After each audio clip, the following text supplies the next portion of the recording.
Hola, mi nombre es Carmen. Y hoy voy a contarte una de las historias más dolorosas pero también más transformadoras de mi vida. Es la historia de cómo mis propios hijos me echaron de casa en una noche fría de invierno. Cómo mi mundo se desplomó por completo y cómo logré reconstruir no solo mi vida, sino también mi familia. Si quieres saber el desenlace de mi historia y cómo logré convertir la traición más grande en mi mayor fortaleza, suscríbete a nuestro canal y deja tu like. Esto ayuda a que mi historia llegue a más personas que quizás también necesiten escuchar que siempre hay esperanza. Era una noche de diciembre.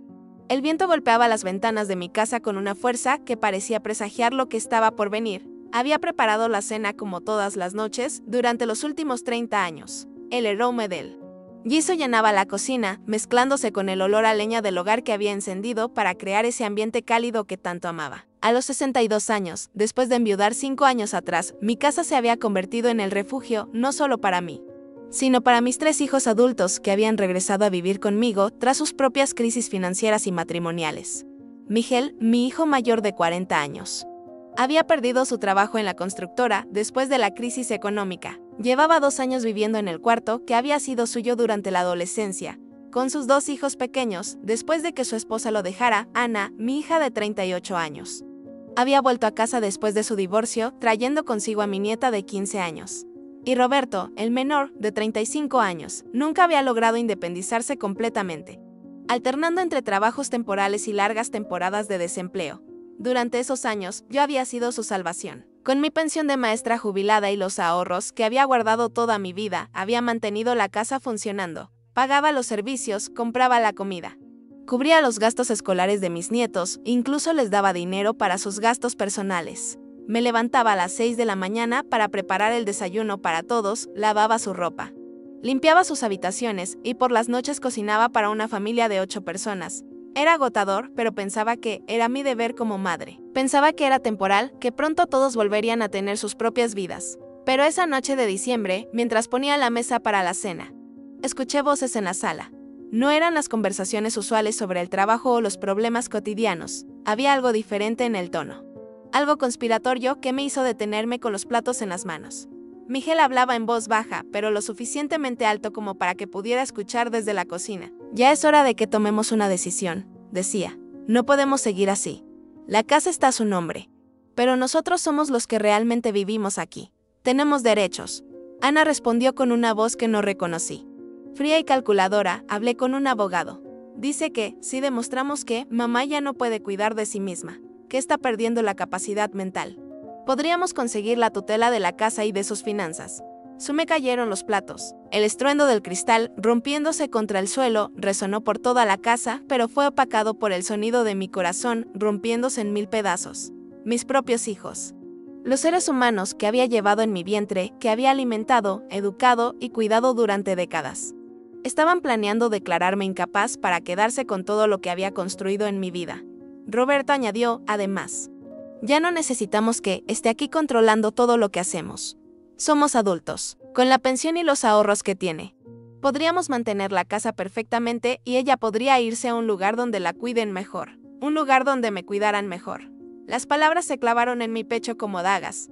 Después de 5 años cuidándolos, alimentándolos, siendo su soporte emocional y económico, ellos pensaban que yo necesitaba que me cuidaran en otro lugar. Temblando, recogí los pedazos de cristal del suelo. Cada fragmento reflejaba una fracción de mi vida, de mis sueños, de la imagen que tenía de mi familia. Mientras juntaba los trozos, escuché que la conversación continuaba en la sala. Tiene que ser pronto, insistía Miguel. Si esperamos mucho más, ella podría sospechar y tomar medidas para proteger sus bienes. Ya contraté al abogado, dijo Ana. La evaluación psicológica está programada para la próxima semana. Solo necesitamos que coopere. ¿Y si no coopera?, preguntó Roberto. Hubo un silencio que me resultó más aterrador que las palabras que habían pronunciado. Finalmente, Ana respondió, entonces tendremos que ser más persuasivos. Me quedé paralizada en el suelo de la cocina, rodeada de cristales rotos, sintiendo como si mi mundo entero se hubiera desmoronado en cuestión de minutos. Los niños que había criado con tanto amor, a los que había enseñado valores de honestidad, respeto y lealtad familiar, estaban tramando mi destrucción. Esa noche fingí que no había escuchado nada. Serví la cena como siempre, sonreí cuando me contaron sobre su día, les pregunté por sus planes para el fin de semana. pero por dentro. Cada fibra de mi ser estaba en alerta. Observé sus rostros con nuevos ojos, buscando señales de la traición que habían estado planeando. Miguel evitaba mi mirada. Ana estaba inusualmente cariñosa, lo que ahora entendía como una actuación, y Roberto se comportaba con esa falsa tranquilidad que había mostrado desde niño cuando había hecho algo malo.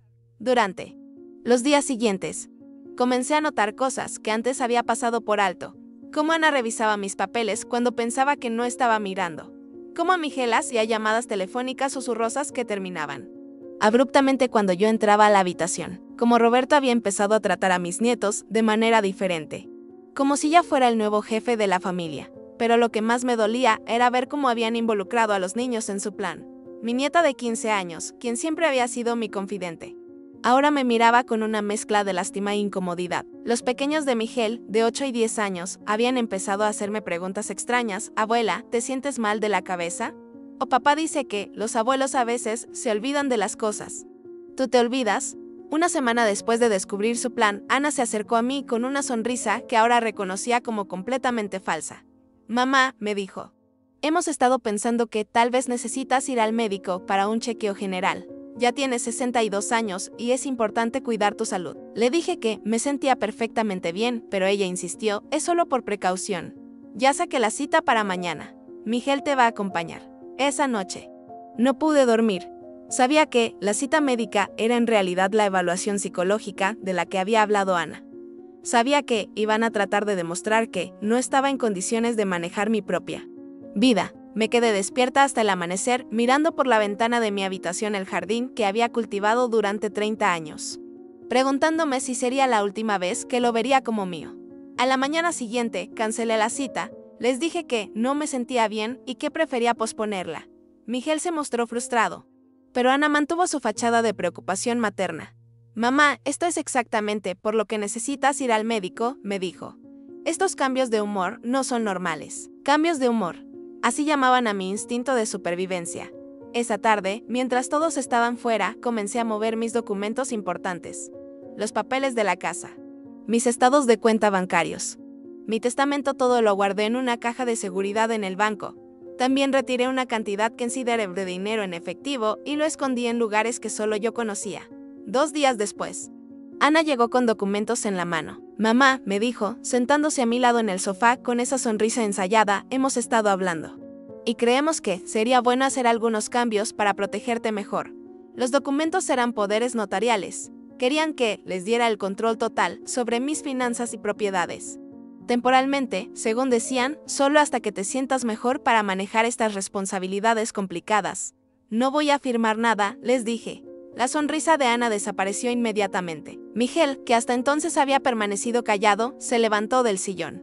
Mamá, esto es por tu propio bien, me dijo con una voz que jamás había usado conmigo. Ya no puedes manejar todo esto sola. Lo hemos visto.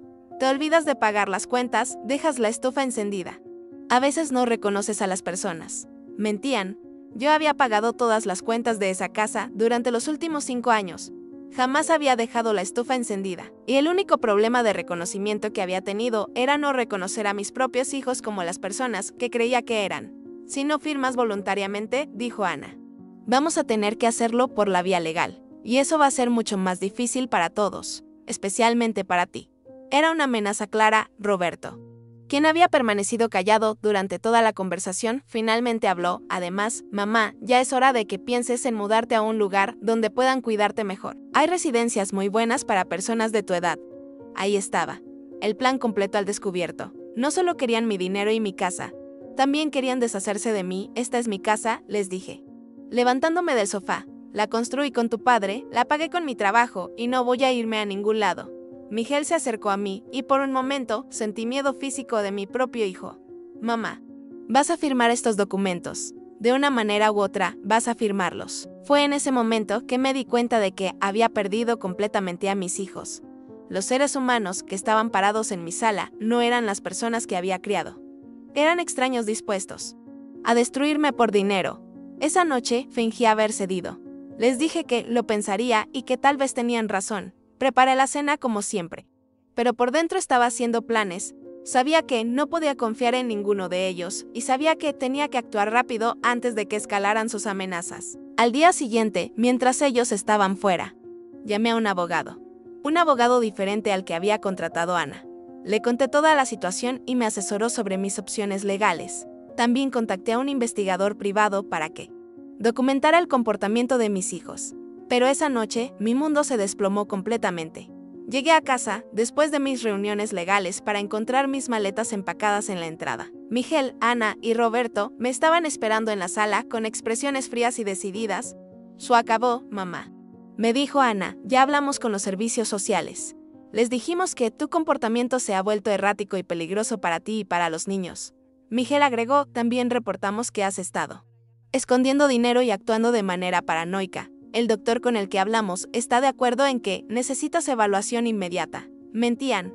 Jamás había hablado con ningún doctor, pero se las habían arreglado para crear un expediente falso sobre mi supuesta incapacidad mental. «Van a venir mañana por la mañana para llevarte a una evaluación», dijo Roberto. «Mientras tanto, vas a pasar la noche en un hotel. Ya pagamos la habitación». No podía creerlo. Mis propios hijos me estaban echando de mi propia casa. «Esto es ilegal», les dije. «No pueden hacer esto». Ana se rió, una risa que jamás había escuchado de ella, fría y cruel. «¿Quién va a creerte, mamá? Somos 3 contra 1. Y ya tenemos toda la documentación que necesitamos para demostrar tu incapacidad». Miguel tomó mis maletas. «El taxi está esperando afuera». En ese momento, me di cuenta de lo bien que habían planeado todo. Sabían que, si me dejaban quedarme en la casa, tendría tiempo y recursos para luchar contra ellos legalmente. Pero si me sacaban, estaría en desventaja, confundida. Sin acceso a mis documentos ni a mi dinero, salí de mi casa esa noche fría de diciembre, sintiendo como si estuviera muriendo por dentro. La casa que había sido mi refugio durante 30 años. El lugar donde había criado a mis hijos, donde había llorado la muerte de mi esposo, donde había construido todos mis recuerdos más preciados.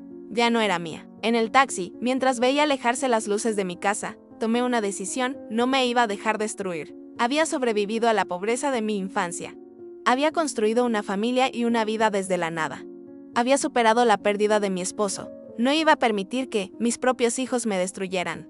La habitación del hotel era pequeña y fría. Me senté en la cama, rodeada de las pocas pertenencias que Miguel había empacado por mí, y comencé a hacer llamadas. Llamé a mi abogado, al investigador privado, a algunos parientes lejanos que aún me tenían respeto. Durante esa primera noche en el hotel, lloré como no había llorado desde la muerte de mi esposo. Pero entre las lágrimas comencé a forjar un plan. Sí, mis hijos querían jugar sucio. Yo les iba a enseñar lo que realmente significaba enfrentarse a una mujer que no tiene nada que perder. A la mañana siguiente, llegaron los servicios sociales al hotel. Pero yo estaba preparada. Tenía conmigo copias de mis expedientes médicos recientes que demostraban mi perfecto estado de salud mental. Tenía testimonios de mis vecinos, de mi médico de cabecera, de personas que podían atestiguar mi completa lucidez. La trabajadora social, una mujer joven llamada Patricia, se mostró sorprendida cuando revisó mi documentación. «Señora Carmen», me dijo, «los reportes que recibimos sobre su condición no coinciden con lo que estoy viendo aquí». Le conté toda la verdad. Le expliqué cómo mis hijos habían estado planeando apoderarse de mis bienes, cómo me habían amenazado, cómo habían fabricado evidencia de mi supuesta incapacidad mental. Patricia me escuchó con atención creciente. «Esto es muy serio», me dijo. «Si lo que me está contando es cierto, sus hijos podrían estar cometiendo varios delitos». Durante los siguientes días, mi vida se convirtió en una batalla legal. Mis hijos habían subestimado completamente mi determinación y mis recursos. Habían asumido que una mujer de 62 años estaría demasiado confundida y asustada para defenderse efectivamente. Pero yo tenía algo que ellos no esperaban: aliados. Mi abogado descubrió que Ana había estado trabajando con un abogado sin escrúpulos que se especializaba en casos de tutela dudosos. Habían desarrollado un sistema para manipular las evaluaciones psicológicas de personas mayores y apoderarse de sus bienes. El investigador privado que había contratado comenzó a documentar las actividades de mis hijos. Descubrió que habían estado viviendo de mi dinero mucho más de lo que yo sabía. Que habían usado mis tarjetas de crédito para gastos personales extravagantes. Que habían estado mintiendo sobre sus esfuerzos por encontrar trabajo. Pero la evidencia más devastadora vino cuando Patricia, la trabajadora social, decidió investigar más profundamente las acusaciones que mis hijos habían hecho contra mí. Descubrió que habían presentado reportes completamente falsos, incluyendo testimonios inventados de supuestos incidentes donde yo había mostrado signos de demencia. Una semana después de haber sido echada de mi casa, Tenía suficiente evidencia para presentar cargos criminales contra mis 3 hijos por fraude, abuso de ancianos y conspiración para cometer robo. Pero antes de ir a la policía, decidí darles una oportunidad de redimirse. Demostrar que quizás todavía quedaba algo de los niños que había criado dentro de esos extraños crueles en los que se habían convertido. Los cité en la oficina de mi abogado. Llegaron con sus propios abogados, seguros de que iban a formalizar su control sobre mis bienes. Miguel tenía esa sonrisa arrogante que había mostrado desde niño cuando creía que había ganado una discusión. Ana parecía impaciente, como si esta reunión fuera solo una formalidad antes de tomar posesión de lo que consideraba suyo. Roberto simplemente parecía nervioso, lo cual me dio una pequeña esperanza de que tal vez aún tenía conciencia. Mi abogado puso todas las evidencias sobre la mesa. Los documentos que demostraban las mentiras que habían contado sobre mí. Salud mental, los registros que mostraban cómo habían abusado de mis finanzas. Los testimonios de testigos que refutaban completamente sus acusaciones contra mí. Vi cómo las expresiones de confianza en sus rostros se desvanecían lentamente. Miguel fue el primero en darse cuenta de la magnitud de los problemas en los que se habían metido. ¿De dónde sacaste todo esto?, me preguntó, y por primera vez en meses. Había algo de respeto en su voz. Subestimaron completamente a su madre, les dije. Pensaron que una anciana de 62 años sería fácil de manipular y destruir. Pero olvidaron que soy la mujer que los crió, que construyó esta familia desde la nada. Que sobrevivió a todo lo que la vida me puso enfrente. Ana, siempre la más combativa, trató de mantener su postura. Mamá, todo esto es un malentendido. Solo queríamos ayudarte. Mi abogado intervino, señora Ana. Tengo aquí grabaciones de las conversaciones donde usted y sus hermanos planearon explícitamente apoderarse de los bienes de su madre mediante fraude. Esto ya no es un asunto familiar. Es un asunto criminal. Del silencio que siguió fue uno de los más pesados que había experimentado en mi vida. Estos eran mis hijos, las personas que más había amado en el mundo. Y estábamos sentados en una oficina legal hablando de cargos criminales. Roberto fue el primero en quebrar, mamá, yo, nosotros. No sabíamos que llegaríamos tan lejos. Todo se salió de control. ¿Se salió de control?, le dije. Roberto, ustedes planearon esto durante semanas. Me amenazaron, me mintieron, fabricaron evidencia contra mí. Y me echaron de mi propia casa en medio de la noche. Eso no se sale de control por accidente. Miguel se ve ya completamente derrotado. ¿Qué vas a hacer?, era la pregunta del millón. Tenía suficiente evidencia para destruir completamente sus vidas. Podía presentar cargos criminales que los mandarían a prisión. Podía demandarlos civilmente por todos los daños emocionales y financieros que me habían causado. Pero también tenía la opción de ofrecerles misericordia. Eso depende completamente de ustedes, les dije. Durante las siguientes 2 horas, establecí mis condiciones. Querían evitar los cargos criminales. Tendrían que aceptar completamente la responsabilidad por lo que habían hecho. Tendrían que pagarme todos los gastos legales en los que había incurrido. Tendrían que mudarse de mi casa inmediatamente, pero lo más importante, tendrían que someterse a terapia familiar conmigo si alguna vez querían tener una relación conmigo nuevamente. Ana se negó rotundamente. No voy a humillarme yendo a terapia, dijo. No voy a aceptar que todo esto es nuestra culpa. Miguel y Roberto se mostraron más receptivos, especialmente cuando mi abogado les explicó exactamente cuántos años de prisión podrían enfrentar si decidía proceder con los cargos criminales.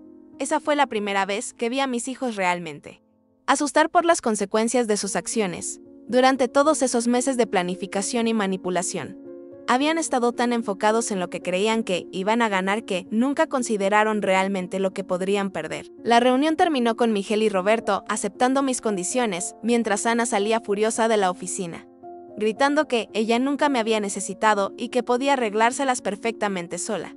Era desgarrador ver a mi familia desmoronarse de esa manera, pero también era liberador. Por primera vez en años, tenía control absoluto sobre mi propia vida. Regresé a mi casa esa tarde. La encontré en un estado terrible. Habían dejado platos sucios por toda la cocina, ropa tirada en las habitaciones, basura acumulada durante la semana que había estado fuera. Era como si hubieran sido incapaces de funcionar sin mí, incluso por unos pocos días. Pero mientras limpiaba y restauraba mi hogar, no sentía resentimiento. Sentía una extraña sensación de poder y propósito. Había enfrentado la traición más profunda que podía imaginar y había salido victoriosa. Los siguientes meses fueron los más difíciles y a la vez los más transformadores de mi vida. Miguel y Roberto cumplieron con mudarse. Aunque Roberto me pidió quedarme un mes más hasta encontrar otro lugar, se lo permití. pero con condiciones claras sobre su comportamiento y responsabilidades. La terapia familiar comenzó 3 semanas después de recuperar mi casa. Las primeras sesiones fueron brutales. Miguel y Roberto tenían que enfrentar no solo lo que me habían hecho a mí, sino también cómo su comportamiento había afectado a sus propios hijos. El terapeuta, el doctor Martínez, era un hombre mayor con experiencia en dinámicas familiares disfuncionales. En nuestra primera sesión grupal, les hizo una pregunta que los dejó sin palabras. ¿Pueden explicarme exactamente qué pensaban que iban a ganar destruyendo a la persona que más los ha amado en sus vidas? Miguel no pudo responder. Inmediatamente, cuando finalmente habló, su voz era apenas un susurro. Pensé que merecía tener seguridad financiera, después de todo lo que había perdido. Sentía que tenía derecho a algo estable. ¿Y pensaste que tenías más derecho a la seguridad de tu madre que ella misma?, le preguntó el doctor Martínez. Roberto fue más honesto. Tenía envidia. Envidia de que ella tuviera lo que yo nunca he podido conseguir: una casa, estabilidad, ahorros. Y me sentía como un fracaso, viviendo con mi madre a los 35 años. Entonces decidiste que la solución era quitarle todo lo que ella había trabajado para conseguir. Las sesiones continuaron durante meses. Hubo momentos en los que pensé que era imposible reconstruir nuestra relación. Miguel y Roberto tenían que enfrentar no solo su culpa, sino también sus propios problemas de autoestima y fracaso personal que los habían llevado a esa situación desesperada. Pero lentamente comenzaron a emerger los hijos que recordaba haber criado.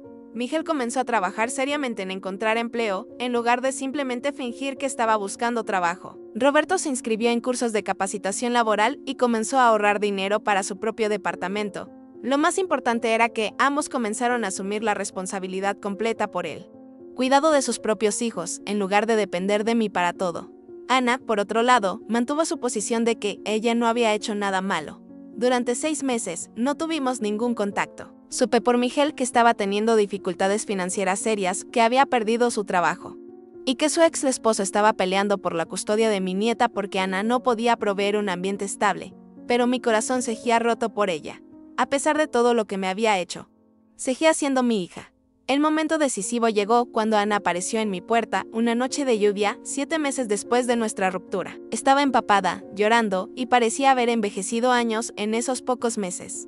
Mamá, me dijo entre sollozos, lo perdí todo. Perdí mi trabajo, voy a perder mi departamento. Y Marco me va a quitar a mi hija. Y la única persona en el mundo que siempre me ha amado incondicionalmente es la persona que más daño le hice. La dejé entrar, le preparé té caliente. Y nos sentamos en el sofá, donde meses antes ella me había amenazado con declararme incapaz mental. No espero que me perdones, continuó. Lo que te hicimos fue imperdonable, pero necesito que sepas que he estado muriendo por dentro desde que salí de esa oficina. He estado viviendo en el infierno que yo misma creé. Era la primera vez que Ana mostraba verdadero remordimiento y responsabilidad por sus acciones. Le dije algo que había estado pensando durante todos esos meses: Ana, yo nunca dejé de amarte. Ni siquiera en los momentos más oscuros de toda esta pesadilla, dejé de ser tu madre. Pero el amor no significa permitir que alguien me destruya. Esa noche, Ana se unió a las sesiones de terapia familiar. Fue el proceso más difícil por el que habíamos pasado como familia, pero también el más necesario. El doctor Martínez nos ayudó a entender que lo que había pasado no era simplemente codicia o maldad. Era el resultado de años de dinámicas familiares disfuncionales, de resentimientos no resueltos, de problemas de dependencia emocional y financiera que se habían acumulado hasta crear una tormenta perfecta de traición y dolor. Mis hijos tuvieron que enfrentar el hecho de que habían estado viviendo como parásitos emocionales y financieros, tomando todo lo que yo les daba como si fuera su derecho, sin reconocer jamás el sacrificio que representaba para mí. Yo tuve que enfrentar el hecho de que, en mi deseo de ser una buena madre, había habilitado su dependencia y había fallado en enseñarles verdadera responsabilidad e independencia. Pero lo más difícil fue que todos tuvimos que enfrentar la realidad de que las acciones tienen consecuencias y que algunas heridas toman mucho tiempo en sanar, si es que llegan a sanar completamente. El proceso de reconstrucción tomó más de 2 años. Hubo retrocesos, hubo momentos en los que pensé que era imposible. Hubo noches en las que lloré preguntándome si valía la pena el esfuerzo de tratar de salvar a mi familia. Pero gradualmente comenzaron a emerger nuevos patrones. Miguel encontró un trabajo estable en una empresa de construcción y finalmente pudo mudarse a su propio departamento con sus hijos. Roberto terminó sus cursos de capacitación y consiguió un trabajo en un taller mecánico. Ana pasó por un periodo muy difícil. pero eventualmente encontró trabajo como secretaria y logró mantener la custodia de su hija. Lo más importante era que todos comenzaron a relacionarse conmigo de manera diferente. Ya no era la proveedora automática de todo lo que necesitaban, sino una persona con derechos, sentimientos y límites que debían ser respetados. Las cenas familiares de los domingos se reanudaron, pero ahora cada uno traía algo para contribuir. Las conversaciones ya no giraban alrededor de sus problemas y necesidades, sino que incluían preguntas sobre mi bienestar, mis planes, mis sueños. Miguel comenzó a llevar a sus hijos a visitar a su abuelo al cementerio, enseñándoles sobre la historia de su familia y el sacrificio que habíamos hecho para darles una mejor vida. Ana comenzó a trabajar en sus propios problemas de ira y control, reconociendo cómo estos habían contribuido a la destrucción de sus relaciones. Roberto, quien siempre había sido el más dependiente, comenzó a mostrar verdaderos signos de madurez emocional, tomando responsabilidad por sus errores y trabajando activamente para convertirse en una persona más independiente y confiable. Pero el cambio más profundo fue en mí. Había descubierto una fuerza interior que no sabía que poseía. Había enfrentado mi peor pesadilla, la traición de mis propios hijos, y no solo había sobrevivido, sino que había salido más fuerte. También había aprendido algo fundamental sobre el amor, que el verdadero amor no significa permitir que otros te destruyan. El amor verdadero requiere límites, requiere respeto mutuo, y a veces requiere que estés dispuesta a luchar por tu propia dignidad. Durante este proceso de sanación, también redescubrí quién era yo más allá de ser madre. Durante décadas, mi identidad había estado completamente envuelta en cuidar a otros, en ser la persona que resolvía los problemas de todos, en sacrificar mis propias necesidades por las de mi familia. Comencé a hacer cosas que había abandonado años atrás. Volví a pintar, una pasión que había dejado cuando los niños eran pequeños. Me inscribí en clases de baile, algo que había querido hacer durante años, pero nunca me había permitido porque consideraba que era demasiado mayor o que mi tiempo debía dedicarse a otros. También comencé a viajar, con mis hijos, finalmente independizándose y con mis finanzas bajo mi propio control. Pude permitirme pequeños viajes que había estado soñando.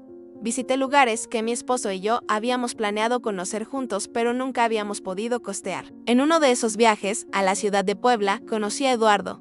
Tenía 68 años, era viudo como yo, y tenía una sonrisa que me recordó por qué vale la pena seguir creyendo en las personas buenas. Era profesor jubilado, como yo, y compartíamos el amor por la literatura, la historia y las conversaciones largas sobre la vida.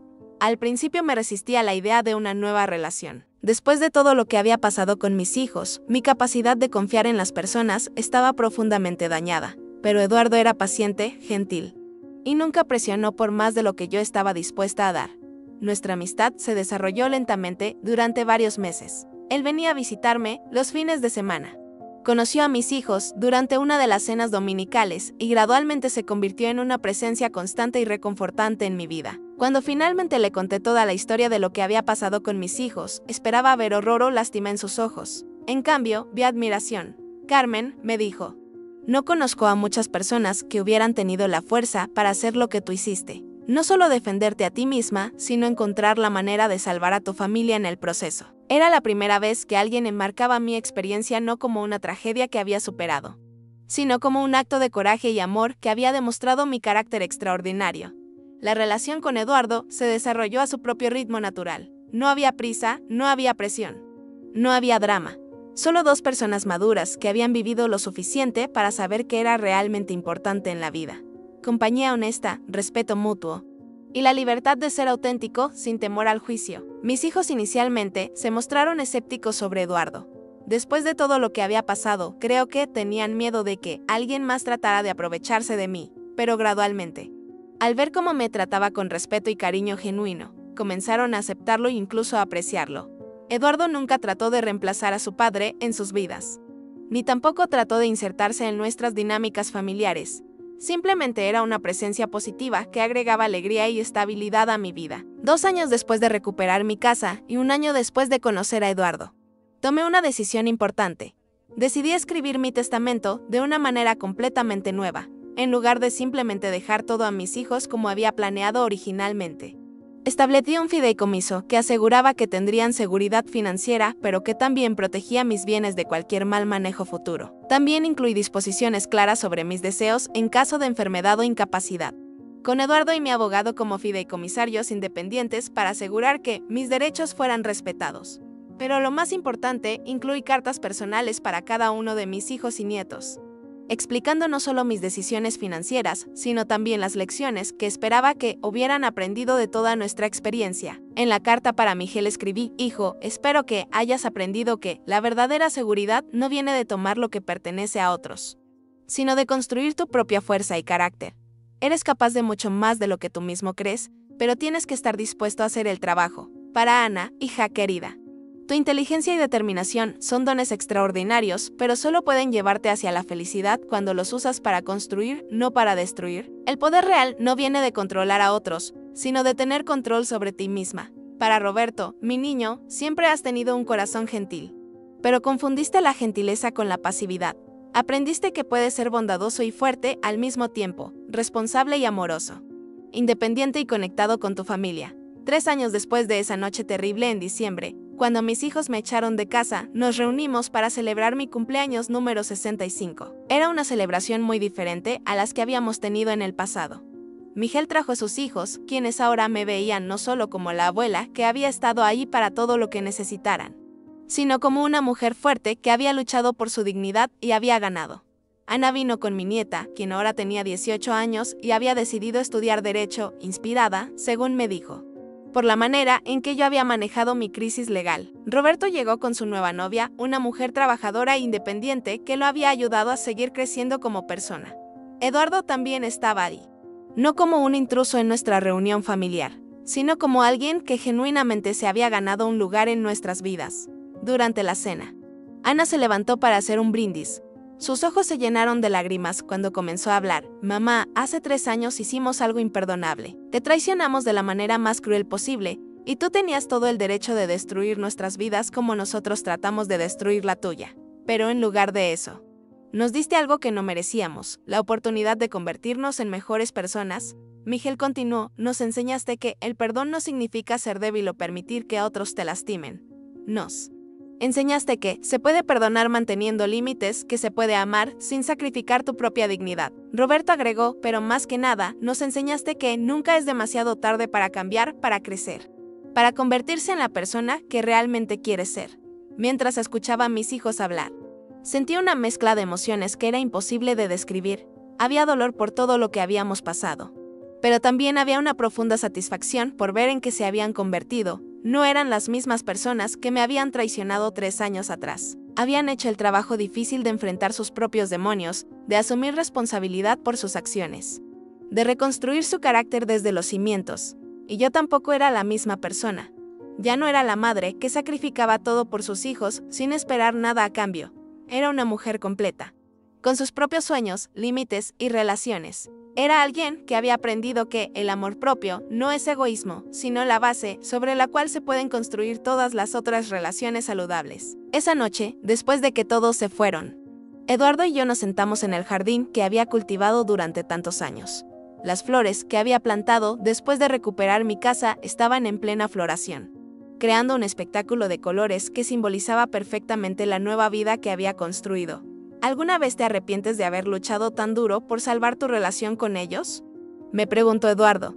Habría sido mucho más fácil simplemente cortar contacto completamente. Había pensado en esa pregunta muchas veces durante los momentos más difíciles de nuestra reconstrucción familiar. No, le dije, porque aunque lo que hicieron fue terrible, yo sabía que, en el fondo, seguían siendo mis hijos. Habían perdido su camino, habían tomado decisiones horribles, pero no habían perdido completamente su capacidad de cambiar y crecer. Además, continué, si los hubiera abandonado completamente, habría permitido que su traición me robara no solo mi casa y mi dinero, sino también mi familia. Y mi familia, incluso dañada y complicada, era algo por lo que valía la pena luchar. Eduardo tomó mi mano y en ese momento sentí una paz que no había experimentado en años. Habían pasado 4 años desde aquella noche terrible y ahora, mientras comparto esta historia contigo, puedo decir con certeza que todo el dolor, toda la lucha, todas las noches de lágrimas e incertidumbre valieron la pena. No porque todo haya vuelto a ser como era antes, eso era imposible y honestamente no era deseable. Las cosas eran diferentes ahora, pero eran mejores. Teníamos una familia basada en respeto mutuo en lugar de dependencia y manipulación. Teníamos relaciones honestas en lugar de dinámicas tóxicas encubiertas de amor. Mis nietos habían aprendido lecciones valiosas sobre la importancia del respeto, la responsabilidad y la integridad. Habían visto que las acciones tienen consecuencias, pero también que es posible redimirse de los errores más grandes si uno está dispuesto a hacer el trabajo necesario. También había aprendido algo fundamental sobre la naturaleza del perdón. Durante mucho tiempo pensé que perdonar significaba pretender que el daño nunca había ocurrido, o regresar exactamente a cómo eran las cosas antes. Pero descubrí que el verdadero perdón es mucho más complejo y poderoso que eso. El perdón real es la decisión consciente de no permitir que el daño que te han hecho defina tu futuro. Es la elección de usar tu dolor como combustible para el crecimiento en lugar de para la venganza. Es la sabiduría de entender que puedes perdonar a alguien sin tener que confiar en ellos ciegamente, que puedes amar a alguien sin permitir que te lastimen nuevamente. Y quizás lo más importante, había aprendido que nunca eres demasiado viejo para reinventar tu vida completamente. A los 62 años, cuando mis hijos me echaron de casa, sentí como si mi vida hubiera terminado, pero resultó ser el comienzo de la etapa más auténtica y satisfactoria de mi existencia. Ahora, a los 66 años, tengo una relación amorosa con Eduardo, he viajado a lugares con los que solo había soñado, he redescubierto pasiones que había abandonado hace décadas. Y tengo una familia que, aunque pasó por la prueba más difícil imaginable, emergió más fuerte y más unida que nunca. Cuando miro hacia atrás a esa noche fría de diciembre cuando salí de mi casa con el corazón roto, casi no puedo creer la transformación que ha ocurrido. La mujer que salió de esa casa era víctima de la traición más profunda. La mujer que soy es una superviviente que convirtió su peor pesadilla en su mayor triunfo. No estoy diciendo que todo fue fácil o que no hay cicatrices. Hay momentos en los que el recuerdo de esa traición inicial todavía duele. Hay veces en las que me pregunto qué habría pasado si hubiera sido más firme con los límites. Desde el principio, si hubiera visto las señales de alarma más temprano. Pero esas preguntas ya no me consumen como lo hacían antes. Ahora las veo como parte natural del proceso de sanación. Recordatorios de las lecciones que he aprendido y la sabiduría que he ganado a través de la experiencia. Mi historia no es solo sobre una familia que se desmoronó y se reconstruyó. Es sobre la capacidad del espíritu humano para sobreponerse a la traición más profunda, para encontrar fuerza en la vulnerabilidad, para transformar el dolor en sabiduría. Es sobre el hecho de que nunca es demasiado tarde para defender tu propia dignidad, nunca es demasiado tarde para establecer límites saludables. Nunca es demasiado tarde para exigir el respeto que mereces. Pero también es sobre la posibilidad de la redención, sobre el poder del perdón auténtico. Sobre la capacidad de las personas para cambiar y crecer incluso después de haber cometido los errores más grandes. Si hay algo que espero que tomes de mi historia, es esto: no importa qué tan oscura se vea tu situación, no importa qué tan profunda sea la traición que has experimentado. No importa qué tan perdido te sientas, siempre tienes la opción de luchar por tu propia dignidad y de reconstruir tu vida de una manera que refleje tus verdaderos valores. Tienes el derecho y la responsabilidad de defender tu propio bienestar, incluso si eso significa establecer límites difíciles con las personas que más amas. Tienes la fuerza interior para superar las pruebas más difíciles, incluso cuando esa fuerza esté enterrada bajo capas de dolor y confusión. Y si decides extender el perdón, hazlo desde un lugar de poder, no de debilidad. Hazlo porque eliges liberarte del peso del resentimiento, no porque sientes que tienes que hacerlo. Hazlo con límites claros y expectativas realistas sobre lo que significa realmente la reconciliación. Esta es mi historia. Mi testimonio de que es posible sobrevivir a lo impensable y emerger no solo intacto, sino transformado. Es mi regalo para cualquiera que esté pasando por su propia noche oscura del alma, su propio momento de traición y pérdida. La vida puede ser increíblemente cruel, pero también puede ser increíblemente generosa con aquellos que se niegan a rendirse, que siguen luchando por su propia dignidad y felicidad incluso cuando todo parece perdido. Y a veces, si tienes suerte y trabajas muy duro, no solo recuperas lo que perdiste, sino que construyes algo mucho mejor de lo que tenías antes. Mi nombre es Carmen, tengo 66 años. Y esta es la historia de cómo la noche más oscura de mi vida se convirtió en el amanecer de mi mayor triunfo. Gracias por escuchar mi historia. Si te ha tocado de alguna manera, si te ha dado esperanza o fuerza para enfrentar tus propios desafíos, entonces valió la pena compartirla. Recuerda, nunca estás tan derrotado como crees. Nunca es demasiado tarde para luchar por ti mismo y siempre hay razones para mantener viva la esperanza. Y si esta historia te ha inspirado, por favor compártela con otros que puedan necesitar escuchar este mensaje. A veces, lo único que necesitamos para encontrar la fuerza de seguir adelante es saber que alguien más ha pasado por lo mismo y ha salido victorioso del otro lado. La esperanza existe, la redención es posible. El amor verdadero, el amor que incluye respeto propio y límites saludables, puede conquistar incluso las traiciones más profundas. Esta es mi promesa para ti, basada en mi propia experiencia vivida. No importa qué tan oscuro se vea tu presente, tu futuro puede ser más brillante de lo que jamás imaginaste posible.